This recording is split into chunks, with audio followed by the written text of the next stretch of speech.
Hello student, welcome to our YouTube channel commerce proficiency. आज की class में नया चैप्टर स्टार्ट करेंगे, डबल एंट्री सिस्टम। इससे लास्ट क्लासेस में हमने अकाउंटिंग इक्वेशन चैप्टर कंप्लीट किया है। अगर अभी तक आपने लास्ट क्लास ही नहीं देखी ताकि आपके स्टडी में कंसिस्टेंसी बनी रहे। अगर अभी तक आपने मेरे यूट्यूब चैनल कॉमर्स प्रोफिशिएंसी को सब्सक्राइब नहीं किया, सब्सक्राइब कीजिए और बेल आइकन जरूर प्रेस कीजिए ताकि जब भी मैं वीडियोस अपलोड करूं सबसे पहले नोटिफिकेशन आपके पास जाए, आप वीडियोस को सबसे पहले देखकर आपकी स्टडी बूस्ट अप हो।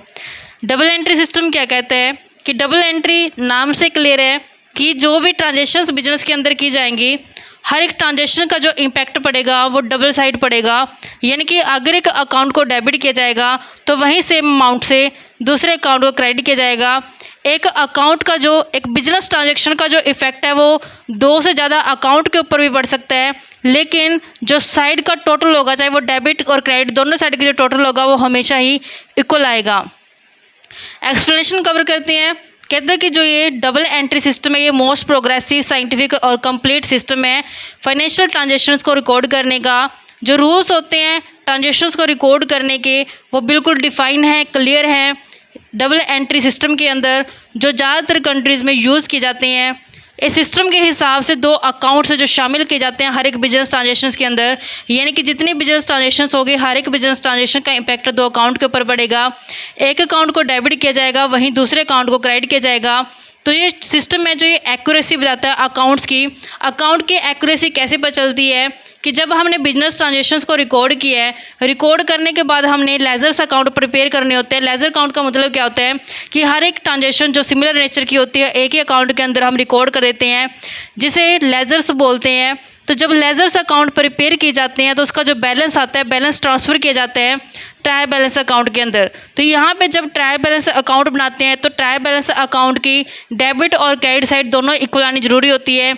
अगर डेबिट और क्रेडिट साइड दोनों इक्वल आ गई ट्रायल बैलेंस की तो हमें पता चल जाता है कि मैथमेटिकल एक्यूरेसी पाई गई कि जो भी ट्रांजेक्शन्स रिकॉर्ड की गई हैं बिल्कुल सही तरीके से की गई हैं।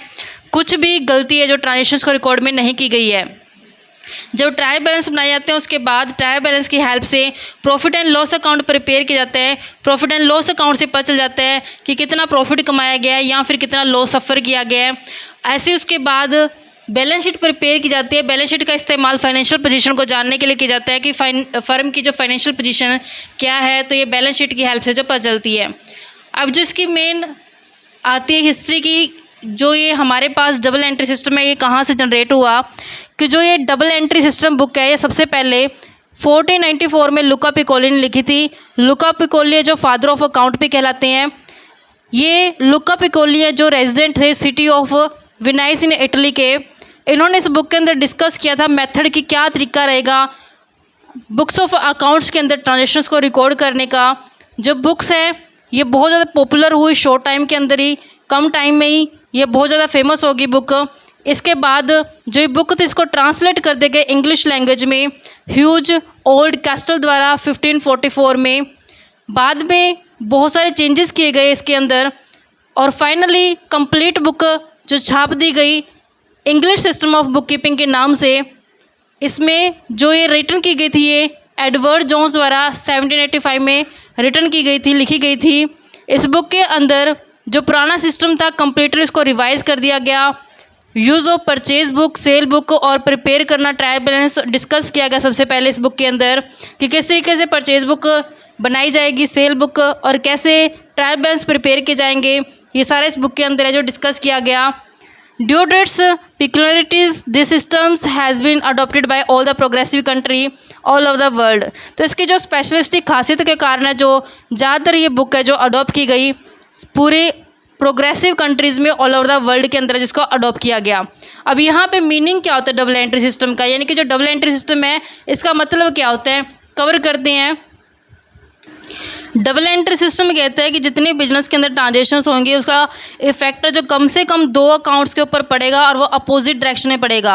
अपोजिट डायरेक्शन का मतलब क्या है कि अगर एक अकाउंट को डेबिट किया गया वहीं दूसरे अकाउंट को क्रेडिट किया जाएगा। जैसे एग्जांपल के तौर पे फर्नीचर खरीदा गया तो इसको हम कैसे ट्रांजेक्शन को रिकॉर्ड कर सकते हैं, कवर करते हैं। जैसे एग्जाम्पल के तौर पर फर्नीचर परचेज़ किया गया, फर्नीचर परचेज़ किया गया है कैश में, तो यहाँ पे इसका रिज़ल्ट क्या होगा, जब फर्नीचर परचेज़ किया गया होगा तो इससे फर्नीचर जो होगा वो बढ़ जाएगा, यानी कि असेट्स का बैलेंस बढ़ गया। जब कैश में खरीदा तो इससे कैश का आउटफ्लो हो गया, यानी कि कैश क्या हो गया, कम हो गया। तो यानी कि जो एक बिजनेस ट्रांजेक्शन हुआ, बिजनेस ट्रांजेक्शन कौन सी की गई है, फर्नीचर परचेज किया है कैश में। तो इसका इफेक्ट जो दो अकाउंट्स के ऊपर पड़ा और दोनों ही अकाउंट्स के ऊपर अपोजिट डायरेक्शन में पड़ा, एक इंक्रीज़ हो गया, दूसरा क्या हो गया, डिक्रीज़ हो गया। नेक्स्ट एक्सप्लेनेशन कहते हैं कि ऐसी कोई भी ट्रांजेक्शन नहीं होगी बिजनेस के अंदर जिसका सिर्फ एक अकाउंट के ऊपर इफेक्ट पड़े, या फिर सिर्फ एक ही एस्पेक्ट है जो हो एक ट्रांजेक्शन का, बिजनेस ट्रांजेक्शन का। यानी कि ज़्यादातर जो ट्रांजेक्शन होंगी बिजनेस ट्रांजेक्शन, उनका इफेक्ट है जो दो या फिर दो से ज़्यादा अकाउंट्स के ऊपर भी देखने को मिलेगा। कोई भी ऐसी ट्रांजेक्शन है जिसका इम्पैक्ट सिर्फ एक अकाउंट के ऊपर पड़े। ऐसा both the aspect of every transaction are recorded. अब जो भी एस्पेक्ट होंगे दोनों ही एस्पेक्ट ट्रांजेक्शंस के रिकॉर्ड किए जाएंगे डबल एंट्री सिस्टम के तहत। इट में हाइवर्स been noted that the double entry, कहते हैं यहाँ पे ये बात नोट करने वाले की जो डबल एंट्री है, इसका मतलब ये नहीं है कि एक ही ट्रांजेक्शन को हमने दो बार रिकॉर्ड कर देना है, बल्कि इसका मतलब ये है कि जो बिजनेस ट्रांजेक्शन होगी उसका इम्पैक्ट कम से कम दो अकाउंट्स के ऊपर पड़ेगा। एक अकाउंट है जो डेबिट किया जाएगा, वहीं दूसरे अकाउंट का जो हम क्रेडिट करके चलेंगे। कैसे रिकॉर्ड करें ट्रांजेक्शंस को, जो पर्सन या फिर अकाउंट जो रिसीव करेगा उसको डेबिट कर देंगे, जो पर्सन या फिर अकाउंट जो दे रहा होगा, गिव करा होगा, उसको हम क्रेडिट कर देंगे। जो अमाउंट होगी ट्रांजेक्शंस की उसको दो बार लिखा जाएगा, एक बार डेबिट साइड पे और दूसरे बार वही सेम अमाउंट क्रेडिट साइड पे लिखी जाएगी। जैसे एग्जांपल के तौर पे अगर रिसीव किए गए हैं 25,000 मोहन से, तो यहाँ पे कैश आ रहा है और मोहन है जो वो दे रहा है, क्योंकि यहाँ पे रिसीव हो रही है कैश, तो कैश आ रही है, कैश बैलेंस बढ़ जाएगा। तो यहाँ पे कैश अकाउंट का जो डेबिट कर दिया जाएगा, मोहन है जो दे रहा है कैश को, तो देने वाले को हम क्रेडिट कर देंगे। तो यहाँ पे मोहन अकाउंट का जो क्रेडिट कर दिया जाएगा। तो यहाँ पे एंट्री क्या हो जाएगी, cash account debit to Mohan account के नाम से दिखाएंगे। अमाउंट सेम लिखी जाएगी, डेबिट साइड पे भी 25,000 और क्रेडिट साइड पे भी 25,000, दोनों ही साइड पे जो अमाउंट है वो सेम रिटर्न की जाएगी। डेफिनेशन कवर करते हैं, कहते हैं डेफिनेशन जो हमारे पास second definition JR Batliboi के हिसाब से कवर करते हैं। कहता है हर एक बिजनेस ट्रांजेक्शन वो टू फोल्ड इफेक्ट डालती है, यानी कि दो साइड इफेक्ट डालती है। दो अकाउंट्स के ऊपर अपोजिट डायरेक्शन में जो इफेक्ट देखने को पड़ता है। कंप्लीट रिकॉर्ड रखा जाता है हर एक ट्रांजेक्शन का। तो यहाँ पे ज़रूरी होता है डेबिट करने का अकाउंट को और क्रेडिट करना वहीं दूसरे अकाउंट को। तो यहाँ पे टू फोल्ड इफेक्ट है जो हर एक ट्रांजेक्शन का देखने को मिलेगा। इसी को हम डबल एंट्री सिस्टम है जो बोलते हैं। प्रिंसिपल्स या फिर करैक्टरिस्टिक्स या फिर इसकी विशेषताएं क्या है, नेचर भी बोल सकते हैं हम इसको डबल एंट्री सिस्टम का, कि क्या खासियत क्या है सिस्टम में। जो डबल एंट्री सिस्टम है वो इस प्रिंसिपल के ऊपर बेस्ड है कि हर एक ट्रांजेक्शन जो बिजनेस के अंदर की जाएगी उसका जो इफेक्ट है वो डेबिट साइड पड़ेगा और क्रेडिट साइड पड़ेगा। ऐसे अगर एक ट्रांजेक्शन का इफेक्ट है जो क्रेडिट पड़ रहा है तो उसका दूसरी साइड डेबिट पड़ेगा। यानी कि यहाँ पे अगर एक ट्रांजेक्शन डेबिट है दूसरी क्रेडिट कर दी जाएगी। हर एक ट्रांजेक्शन का जो दो साइड पे हम दिखा के चलेंगे, डेबिट साइड पे भी और क्रेडिट साइड पे भी। इसको हम डबल एंट्री सिस्टम है जो बोलते हैं।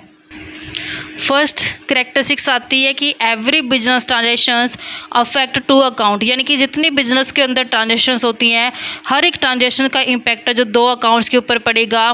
तो यहाँ पे जो दो अकाउंट सिमल्टेनियसली जो अफेक्ट के ऊपर मतलब देखने को मिलेगा, दो अकाउंट्स के ऊपर सिमल्टेनियसली अफेक्ट पड़ेगा। अगर एक अकाउंट को डेबिट किया जाएगा वहीं दूसरे अकाउंट को क्रेडिट करके चलेंगे। लेकिन कुछ ट्रांजेक्शन ऐसी होती है जिनका इम्पैक्ट दो या दो से ज़्यादा अकाउंट्स के ऊपर पड़ता है, लेकिन फिर भी जो डेबिट और क्रेडिट साइड का बैलेंस आएगा वो हमेशा ही इक्वल आएगा। नेक्स्ट आता है कि रिकॉर्डिंग ऑफ बोथ पर्सनल और इम्पर्सनल एस्पेक्ट, यानी कि जब हम ट्रांजेक्शंस को रिकॉर्ड करेंगे तो दोनों ही एस्पेक्ट चाहे वो पर्सनल हो चाहे वो इम्पर्सनल हो रिकॉर्ड किए जाएंगे।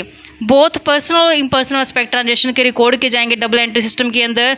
ये तभी पॉसिबल है जब दोनों ही एस्पेक्ट जो ट्रांजेक्शन के या तो सिर्फ पर्सनल हो या फिर सिर्फ इम्पर्सनल हो दोनों अकाउंट, या फिर एक अकाउंट पर्सनल और दूसरा इम्पर्सनल हो। तो यहाँ पे यानी कि चाहे वो नेचर पर्सनल है चाहे वो इम्पर्सनल, दोनों ही नेचर को जो रिकॉर्ड करके चलेंगे। नेक्स्ट आता है recording is made according to 10 specific rule. तो यहाँ पे जब भी ट्रांजेक्शन्स को रिकॉर्ड किया जाता है वो रूल्स के ऊपर बेस्ड किया जाता है। अगर अकाउंटिंग के रूल्स ना बनाए जाएँ तो जिसके मन में जैसे है वैसे ट्रांजेक्शन्स को रिकॉर्ड कर ले, जिससे जो एक्यूरेसी होती है, जो विश्वसनीयता होती है अकाउंट्स की, वो नहीं हो पाती। अब यहाँ पे अकाउंटिंग कुछ रूल्स बनाए गए, स्पेसिफाई रूल्स होते हैं जिसको फॉलो करके बिजनेस ट्रांजेक्शन्स को रिकॉर्ड किया जाता है। कहते हैं डबल एंट्री सिस्टम के अंदर डेबिट किया जाता है एक अकाउंट को तो वहीं दूसरी ओर क्रेडिट किया जाता है। इसका मतलब ये नहीं होता कि जो अकाउंट हैं डेबिट किए गए हैं और किसी भी अकाउंट को क्रेडिट कर दिया, अपने मन में आया वैसे नहीं करना, रूल्स के हिसाब से करना है। किस अकाउंट को डेबिट किया जाएगा, किस अकाउंट को क्रेडिट किया जाएगा, तो ये बेस्ड है रूल के ऊपर। ये रूल्स आगे हम नेक्स्ट क्लास में कवर करेंगे। जो हमारे पास टॉपिक बनते हैं क्लासिफिकेशन ऑफ अकाउंट, इसके अंदर ये कवर करेंगे। तो यानी कि कहने का मतलब यही है कि जो ट्रांजेक्शन्स रिकॉर्ड की जाती हैं वो रूल्स के ऊपर बेस्ड की जाते हैं कि किस अकाउंट को डेबिट करना है, किस अकाउंट को क्रेडिट करना है। अपने मनमाने ढंग से जो किसी भी अकाउंट को डेबिट या क्रेडिट है जो हम नहीं कर सकते। नेक्स्ट आते हैं preparation of trial balance. Trial balance को तैयार किया जाता है कि जैसे ही ट्रांजेक्शन्स को रिकॉर्ड किया उसके बाद लेजर्स अकाउंट बनाए, लेजर्स अकाउंट के बैलेंस के बेस पे हमने ट्रायल बैलेंस बनाया। तो यहाँ पे ट्रायल बैलेंस बना करके हमने देखा कि जो ट्रायल बैलेंस की दोनों साइड, डेबिट साइड और क्रेडिट साइड इक्वल आनी जरूरी है। अगर दोनों ही साइड इक्वल आ गई तो मतलब अर्थमेटिक एक्यूरेसी का पता चल गया कि जो ट्रांजेक्शन्स रिकॉर्ड की है बिल्कुल प्रॉपर तरीके से रिकॉर्ड की है, कोई भी गलती जो ट्रांजेक्शन्स को रिकॉर्ड में नहीं की गई है।